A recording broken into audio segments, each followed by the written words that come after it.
Hey everyone, Sean here, and welcome to another video. Today I wanted to sit down and take this chance to finally talk about Superman.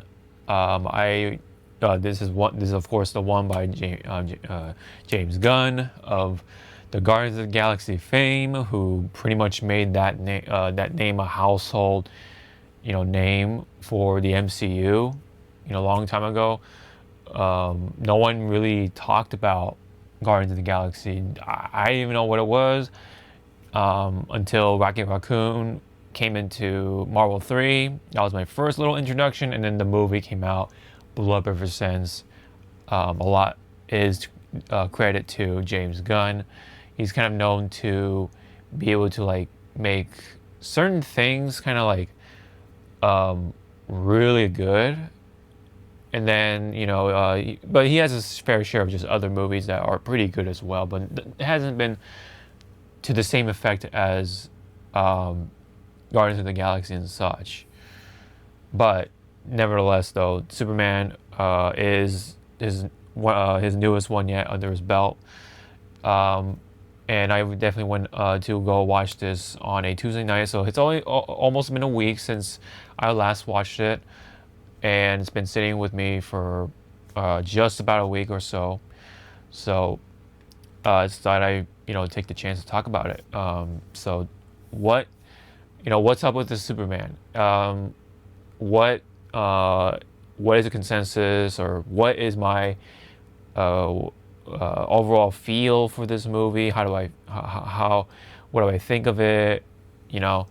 It's it's a tough thing to say because, well, when it comes to what's up with this movie, because DCU, or the cinematic DCU, has been really struggling over the past years, because they've been really trying to chase that success of the MCU.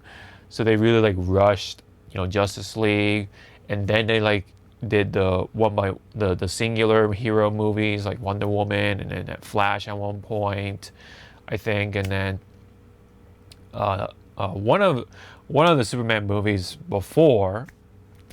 But then we never really got a Ben Affleck Batman movie at any point. But that's out of the window now, since a lot of that part of the MCU has been just canned, even with the Jason Momoa stuff as well. Despite that, they didn't quite really even touch what the MCU was, especially when Thanos was around. So I think what was going on with this movie was it already had this curse. It already had a preset, or a mindset rather, that this was just going to be another DCU movie, and people already had these sort of expectations. It's going to be a crappy Superman movie. Oh, James Gunn's directing it, cool. But a number of people were starting to kind of start to feel hopeful about the Superman, which is sort of ironic, because this Superman was supposed to be conveyed as that symbol of hope. That's what's supposed to be always been, right? For Superman in the first place. He's always been this relatable guy, despite being a super powerful alien from another planet, of course, Krypton.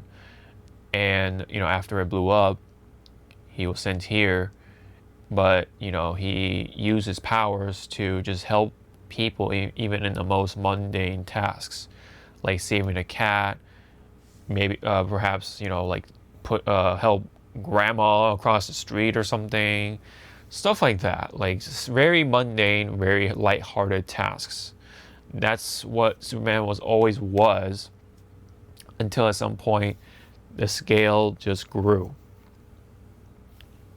And then came the direction of Zack Snyder. So a lot of people have somewhat of this mindset still, that Superman is supposed to have this Jesus-like presence, and supposed to be looked at as some sort of God figure. I mean, to be fair, I guess he is that powerful, which was why maybe that was put into that direction. They wanted to make him a god, and that all that wound up being not interesting as well because just how much the stakes were there, which was not really.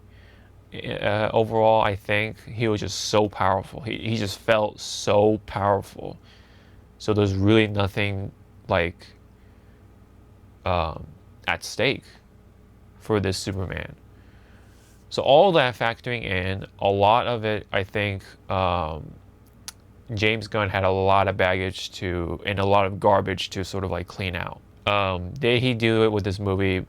Without further ado, I apologize for all that talk, but it really, there is something to really say about this movie because I overall actually enjoyed the movie, despite its sort of apparent imperfections.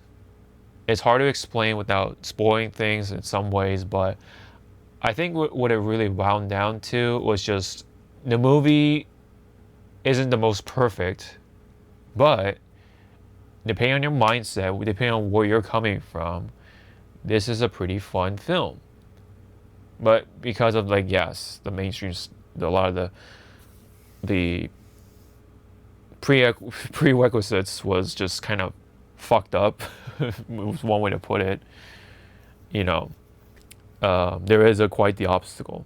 The movie did perform pretty well, I think, in the opening weekend. But by this time, it apparently dropped by 50% or something like that. So, who is to say of how overall it will perform over time versus like other movies? I mean, we're seeing other movies like Jurassic Park, of course, a new Jurassic Park movie, the Lilo Stitch live action movie doing very well despite like what it actually how the audience feels. It's crazy. Like, I really did enjoy this movie, and yet it's not performing well. So it's a little hard to say like to pinpoint why. But yes, because this movie still has imperfections, plus the fact that the curse that the Snyderverse, quote unquote, sort of like left for Gunn, yeah, this is quite not the most well-rounded start, but maybe it is a start no less, and there is room for hope. There is plenty of room for improvement. There is a lot for potential, and I think what this movie presented was it really portrayed the Superman as this symbol of hope. He's very friendly. He's relatable in comparison to the Snyder Superman, I'm going to call it. Yes, while Henry Cavill did his best, I think he looked great as Superman. But the actual writing was just not there. It wasn't it. This one, I felt performed a lot better overall as a story. But there are some caveats. There are some little quirks. It does have this comic booky feel. So if you're not really used to that, you're going to find some certain elements being pretty cheesy, including the robots, this Fortress of Solitude, the sun, right? The yellow sun, this sun, that sun, that kind of stuff. Not to mention Crypto the dog, right? So you have these like tongue-in-cheek sort of elements rolling into here, and maybe for some people it's not quite landing well or translating well, just because maybe they're just so used to that one side of Superman, or hell, the DCU cinematic universe, I guess. I think there's just a lot of factors as to why this isn't performing as well as it should be, at least from my perspective anyway. But meanwhile, while Superman was, this Superman, of course, is a brand new actor. This is Dave, forgive me for getting his name butchered, but it is David Cornsweet. I'm gonna go with that for now. Playing Clark Kent slash Superman. For the most part, this is Superman, or this is Clark Kent. He's kind of like a, you know, bumbling sort of dork as Clark Kent.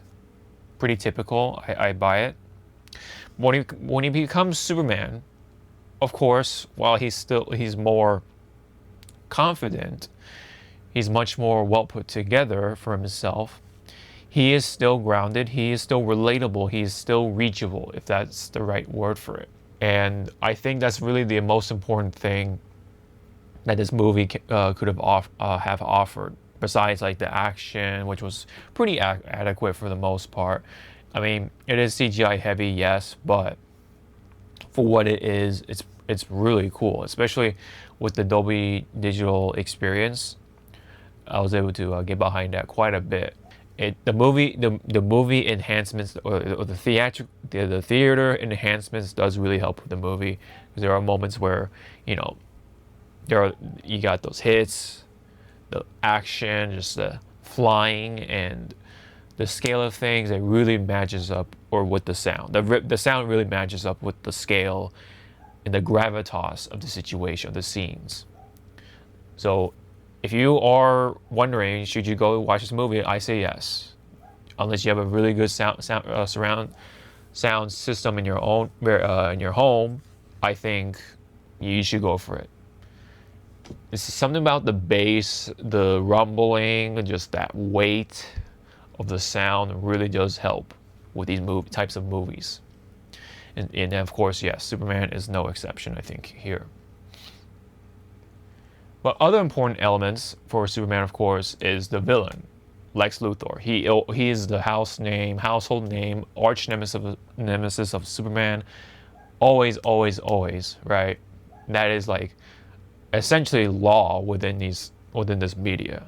It's got to be Lex Luthor with Superman, kind of like with Joker and Batman. Lex Luthor, I believe, played by Nicholas Hoult, I think his name is. I think did a pretty good job despite his sort of younger appearance. I think he did a really good job portraying this really hateful side of Luthor. He's such a hater. Yes, there are some like modern aspects thrown into here, including like the social media aspects. Literally, there's a scene where Lex Luthor has a bunch of monkeys typing on a keyboard, programmed or brainwashed pretty much to write out a bunch of hate posts on Superman. Out of context, you gotta look into it if you want to go see it, right? But that's how much of a hater he is to this Superman. And so really drives it home for me, because yes, this is what Lex Luthor's reasoning has always been. He's just jealous. He's envious of Superman ever since he came into this world. Ever since he came into this world, he's been getting all that attention by saving people, being such a relatable person. And Lex Luthor is just like, what the hell, man? Where's my thunder? So that side of Luthor is really being emphasized here. Like, if you're looking for like a more refined Lex Luthor, probably not gonna find it here. Yes, he is smart, he is rich, but he acts like an asshole scumbag douchebag kind of rich guy. Whereas, you know, more of like the Lex Luthor from the cartoons, you're not gonna find it here. Where he's, you know, voiced by Clancy Brown. He has that nice deep voice, you know, represents more of that refined version of Lex Luthor, but still a hater, but still, you know, goes about it in a rather different way. Nonetheless, though, this Lex Luthor was pretty fun to watch, especially by the end. Other characters to mention, Lois Lane was pretty good. Rachel Brosnahan, I'm really really butchering that name. I'm sorry, but definitely did a good job being Lois Lane. Yes, This one's a little feisty. This one's a little extra feisty. Really wants to get on your face when she has the opportunity. It's like, as soon as you start bleeding, she's like in on you kind of person. With like interviews, questions, she really wants to get in on that as a reporter. So definitely did a good job driving that side of Lois Lane. So it really the number of characters that kind of like are fierce. They're really driving in those points to emphasize in this movie. And Superman emphasizes more on the relatability. Always like kneeling down. He would kneel down to kids to try to be friendly with them, kind of vibes. And then when it comes to characters like Lex Luthor and Lois Lane, they do have that sort of feisty feel to them, but Lois definitely more feisty. Lex is just a straight up hater, like no question, like seeds. He's a seething like hater, kind of like basically like someone who you find in like a comment in the comments, like just shit talking about the upcoming successful guy, right, on YouTube. Kind of like that vibe that I'm getting from the at least with this Lex Luthor once again. But meanwhile, other characters were pretty interesting, though wished for some to have a more of a expanded like time or like screen timing, so that you can like kind of get an understanding. But I think the side character who was like quote unquote carrying the movie was Mr. Terrific. I thought Mr. Terrific was such a fun character to watch. Started off a little slow, but then once he kind of like stands up to the task that was put out by a certain somebody, he really starts to shine. He is this like intelligent guy, but he of course he really takes things a lot very seriously. But despite that, he's very fun. He humanizes with other people and sympathizes with them to a level. So that's where I think a lot of that relatability also works, or also works with another character, that is Mr. Terrific. And he's not like this superpowered human or anything like that. I mean, he's only like really, really smart. He's like one of the most intelligent beings on the planet. So he has that going. And then he has like the spheres, the little like mobile chair that he rides on. He's a very smart dude who has gadgets. It's essentially his motif. But yeah, no, he was really, really fun, really funny. Whenever like something doesn't go his way, it's like, oh come on, like that's where it gets really funny for when it comes to his presence on the screen. Of course, he's a part of the gang with Guy Garner, who is the current Green Lantern. He is a Green Lantern. He's like the leader of the Justice Gang, and of course this Hawke girl. She's not the current Hawke girl that we kind of know from like the Justice League cartoon, but rather a different one. She like doesn't have a lot of chance to shine, unfortunately, and so I couldn't like really quite get a grasp on her and then really like have like that have that time to like her or not. But she's just kind of just there to bounce off of Guy Garner. She doesn't have like her own platform, if that makes sense.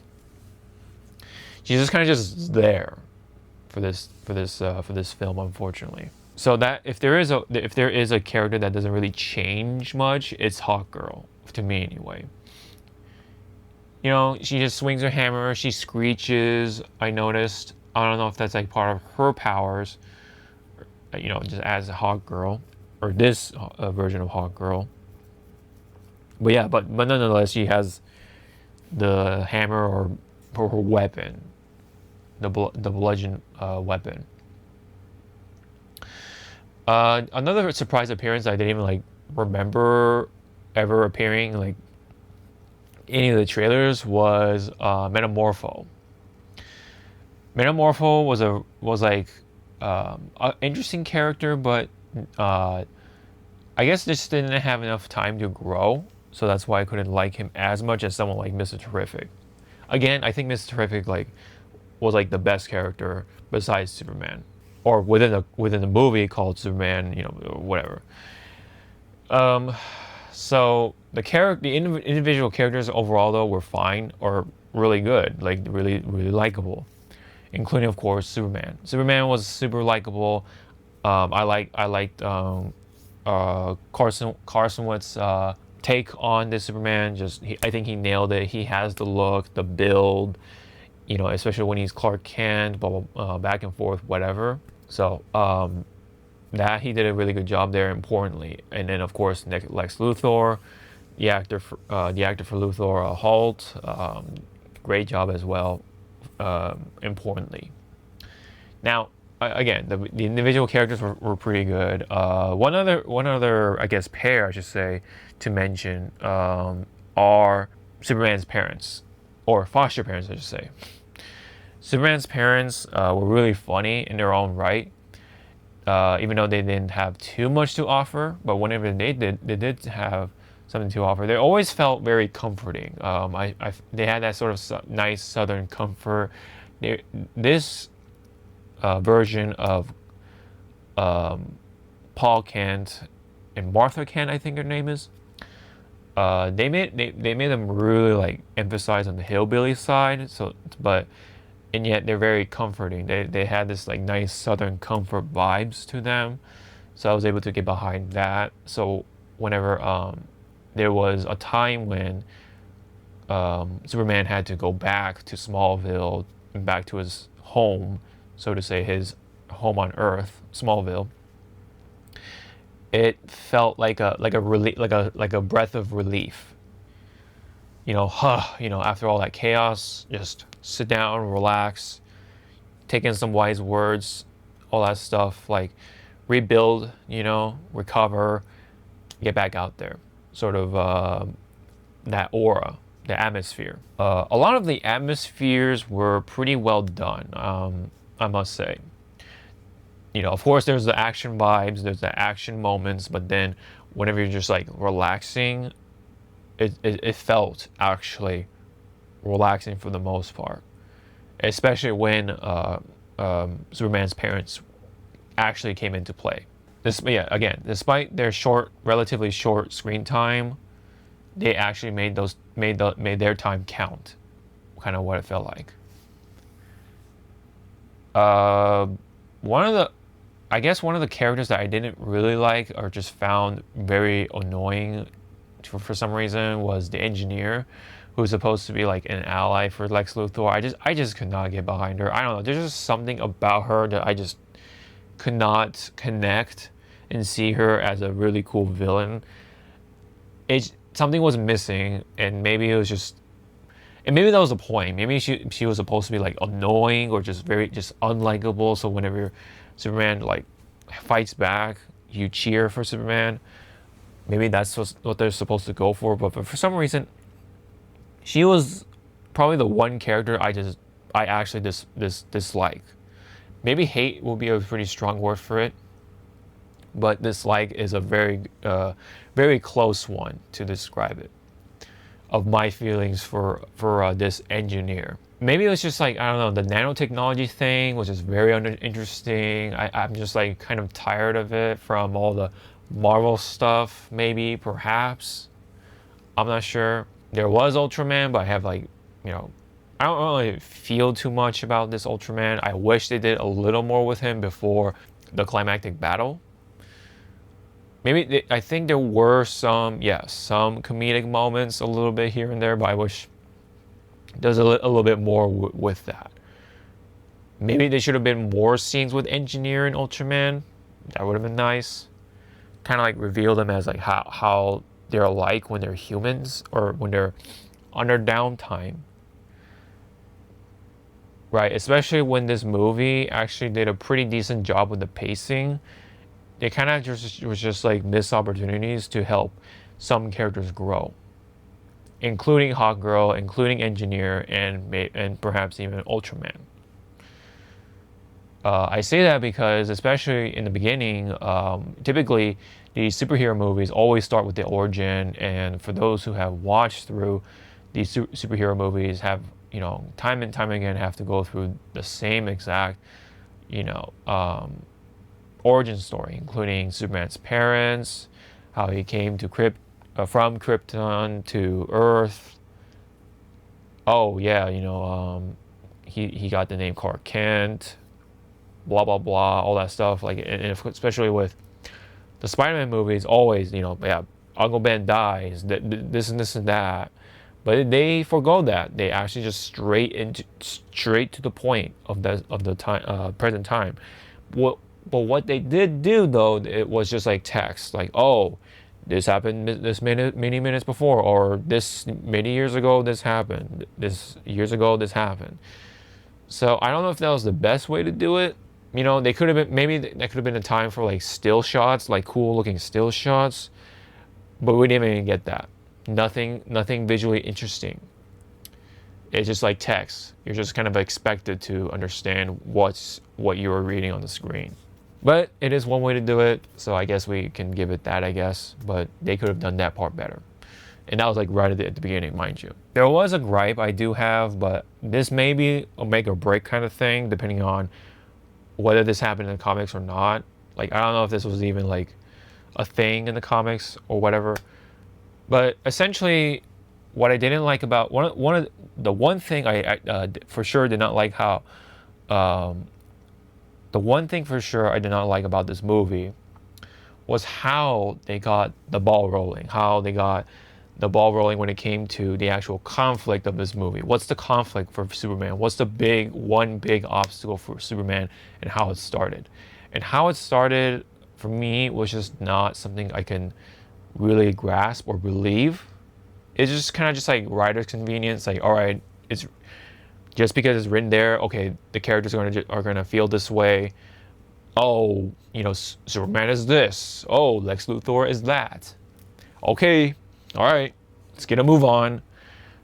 It didn't feel organic. It didn't feel like it was set up to be that point. And maybe that is because in the beginning they all just explain with text. They didn't take the time, I guess, to have Superman, do those very mundane tasks, like, oh, get the cat from the tree, get the balloon from the power line and give it back to the kid. I don't know, right? Stuff like that. Save somebody from the railroad track. Classic, sort of story for Superman. But no, it's just kind of just like, here, this is what happened. I'm just like, oh, really? These people are gonna just believe that? That's the sort of question I had in the theater. I'm like, really? But I went along with it, and there was a point where, it all comes together, I guess, in a way. But I just wish that beginning initial point was just a little better. And so the momentum could have been like way smoother than what we got here, or what I proceeded to what we got here.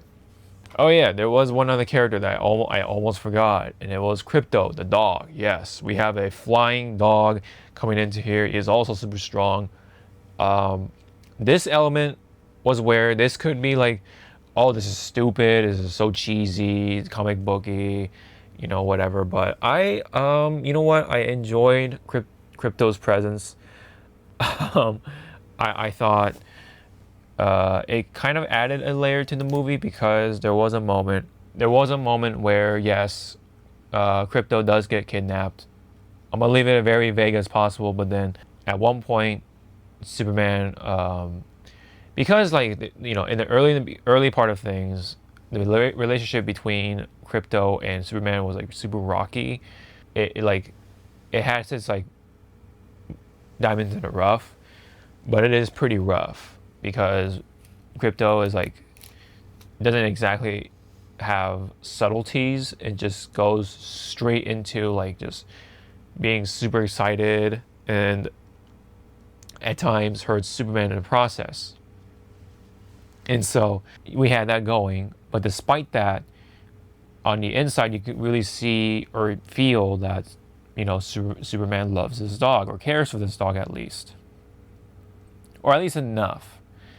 And there was a really, really nice quote at one point saying, he's alone. He's likely scared. So that quote there and especially for those who watched it know what I'm talking about, was really nice. It was actually a really nice quote. It was actually a nice, simple kind of motivation point for him to take that next step, to proceed with the story. So I definitely enjoyed that aspect, and then by that time, it definitely pays off with Krypto. And there are nice, like, feel-good moments where Krypto kind of does that thing, and then he kind of whoops some ass. is one way to put it. So yes, by the time everything wraps up, it concludes. It was nice. Yes, it was just a nice ending. It does leave some things open, and you know what? Like I said, I enjoyed my time with it.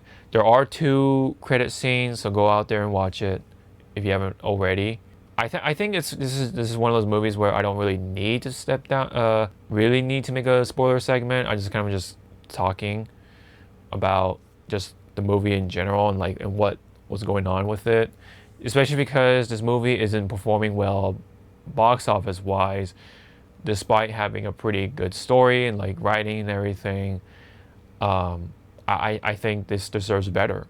So, especially with all the respect that James Gunn was putting into this movie, it's not quite well reciprocated. I hate to say it again, unfortunately, to the dismay of people like me, the director, the crew, people who want to push this movie. It's just not performing as well. Again, unfortunate. But with all that said, I think it was a great movie. It's a great movie experience. I think it's worth the movie time or theater time. It's about 2 hours, so if you have the time to do so, go ahead and go watch it. And I think you'll definitely have a good time with it. All that being said, I'm going to give this movie with an 8 out of 10. I think it's a pretty solid movie. I think this is the step in the right direction. I definitely want to see more like a colorful, comic booky take on the DCU. I definitely do. I think that was kind of like one issue with the Zack Snyder stuff. It was just too grim, too colorless. First off, but the color wasn't there. But also like the bright comic book notes. It was just too gritty, too serious, too pretentious as it comes off, and just like all the other like weird quirks that the movie came with, like the whole weird thing about Ezra Miller, like the weird stuff that person does. Gal Gadot's performance as Wonder Woman is very mixed bag, and just the Henry Cavill stuff that was going on, it's just too abrasive, man. Way too abrasive, way too much of a mess that it left for James Gunn to clean up. And I think that's all factoring into what's happening with this movie. But for what it is on its own, I think it's a great time. 8 out of 10 for me. So anyways, that's all I got for this movie review. Without spoilers for the most part. Light little sprinkles of spoilers, but go ahead and watch it. Um, it's not a perfect movie, but it's definitely a fun one at that. So that's pretty much it from me. That's all I got. Thank you very much. Subscribe, and comment. Really do appreciate it, guys, as it is always helpful. Again, thanks, and I hope to see you all in the next video. Sean out.